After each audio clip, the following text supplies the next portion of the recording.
And to say the least, somebody went to a hell of a lot of trouble to make sure that when we looked things up, we wouldn't fare too well, and we would come up with totally unreliable pictures of ourselves. But I've compiled what few facts I could, such as they are, to see if we could find out a little bit of something, and this is what I got so far. First, white folks discovered Africa. They claimed it fair and square.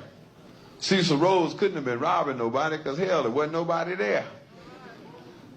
And white folks brought all the civilization because there wasn't none around. How could the folks be civilized when wasn't nobody writing nothing down?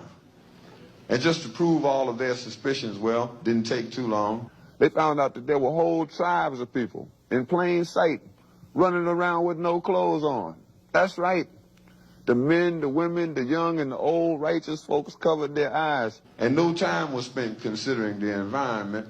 Hell no, this just wasn't civilized. And another piece of information they had, or at least this is what we were taught, is that unlike the civilized people of Europe, these tribal units actually fought. And yes, there was some crude implements, and yes, there was primitive art, and yes, they were masters of hunting and fishing, and courtesy came from the heart. And yes, there was love and medicine, religion, intertribal communication by drum, but no paper, no pencils, and no other utensils, and hell, these folks never even heard of a gun.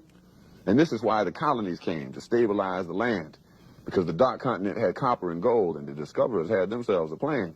They would discover all the places with promise. You didn't need no titles and deeds. Then they would appoint people to make everything legal, to sanction the trickery and greed.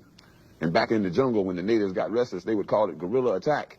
And they would never describe that the folks finally got wise and decided that they would fight back. And still, we are victims of word games. Semantics is always a bitch.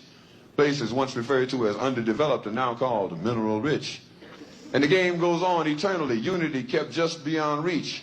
Egypt and Libya used to be in Africa. They've now been moved to the Middle East. There are examples galore, I assure you. But if interpreting were left up to me,